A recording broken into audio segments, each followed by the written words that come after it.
Alam natin na yung Europa ay nasa global economic crisis. Pero doon sa Pilipinas, ni minsan, hindi tayo nagkaroon ng negative growth rate. Kahit na nagkaroon ng global economic crisis. Nakalikha tayo sa aking administrasyon ng 9 milyong bagong trabaho. Nakadagdag tayo ng mga 50 milyong Pilipino sa healthcare at naging matatag ang sitwasyon ng ating kaban ng bansa. At siguro, ewan ko kung ilan sa inyo ay nakabakasyon na sa Pilipinas lately. Ewan ko kung nahalata ninyo, kung nakabiyahe na kayo mula Manila hanggang bandang Pampanga.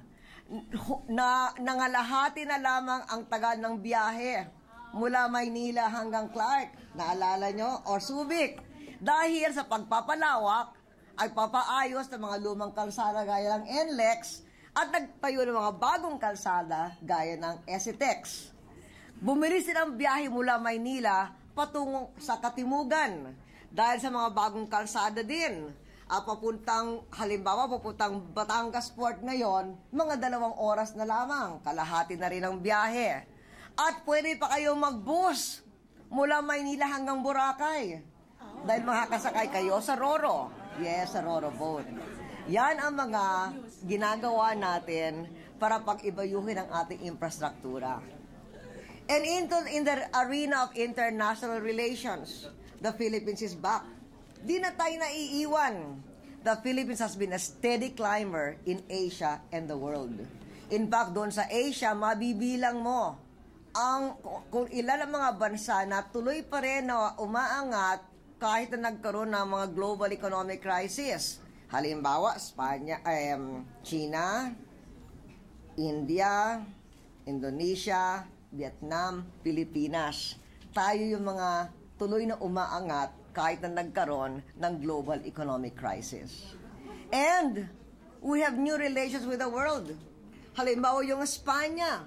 Once again, Spain is a very strong ally of the once isolated Philippines.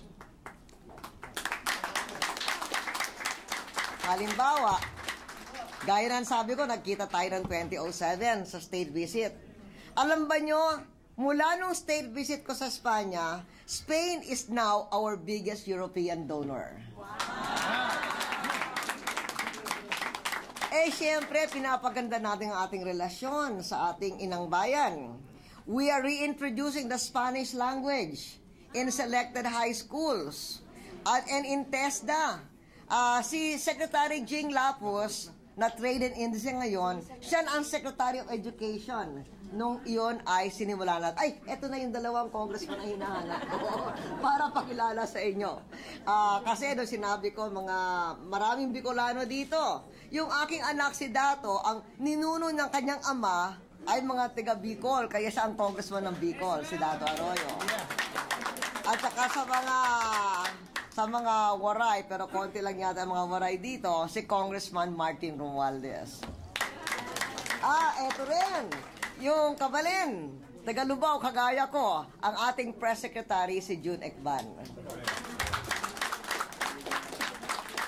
So anyway, napag-usapan natin si Jing Lapus, na Secretary of Trade and Industry natin ngayon.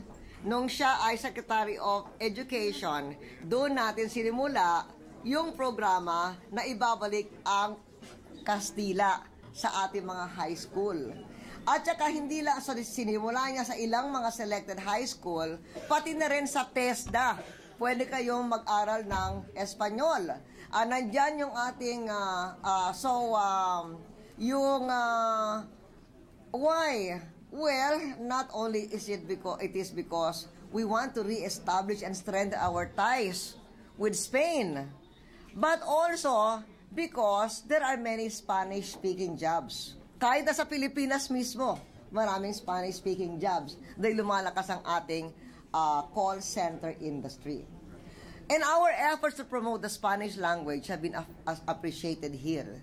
Binanggit ko nga kanina na ako'y napunta rito ngayon para tanggapin yung Premio Internacional Don Quixote de la Mancha mula sa kanyang Majesdad, King Juan Carlos Bucas at yung Pondasyon Santillana. Gracias, muchas gracias. Es un gran honor recibir este premio. Y brindaré mis mejores esfuerzos para promover la cultura y lengua hispanas en Pilipinas. Y para ustedes también. Because improved relations with Spain have opened the doors of economic opportunity for those Filipinos who have chosen to go to Spain for work. Naalala ko, nung ako ay pumunta dito noong 2006 pala, yung unang pagpunta ko rito, isa sa mga binati ko noon ay yung ating mga health workers na kakabukas lamang ang pintuan sa health workers. Now, there are more than 200 health workers in Spain. At yung isang, si Charmaine, yung pumasok bilang caregiver, ay nurse na ngayon. Congratulations to Charmaine. That's the result of the Memorandum of Understanding on Migration Flows that we signed in 2006. Nung pumarito ako noong 2007, binati naman natin ang grupo ng mga enhinyerong gumagawa ng engineering design. Kaya, itong ating pagkakaibigan sa Espanya muli ay magbibigay ng pagkakataon para sa ating mga kababayan. Itong ating diplomasya rin ay tumutulong na ipagtanggol ang interes ng ating mga masisipag na Pilipino dito sa Espanya, as in every other part of the globe. Halimbawa, ito ay importante para sa inyo, pero hindi pa pala natatapos ang mga problema. Kung naalala nyo noong 2007, binanggit ko na ng ating administrasyon ay nakikipag-ayos sa Espanya para magkaroon ng agreement for exchange of driver's license. Lalo na ngayon na nahihirapan ng Europa, marami nagle-lay off, mas malaking tsansa yung mga may driver's license kaysa dun sa wala. So, ibig sabihin nito, Filipinos pwedeng gamitin yung Philippine driver's license para magmaneho sa Espanya. Mas malaking chance na magkaroon ng trabaho. Pero kanina chinecheck ko kung ano ang status, nandiyan na nga ang agreement, pero may hitches daw yung implementation. Sabi ko, ano yung hitch ng implementation? Kasi pag kukuha kayo ng lisensya, siyempre papakita nyo ang lisensya.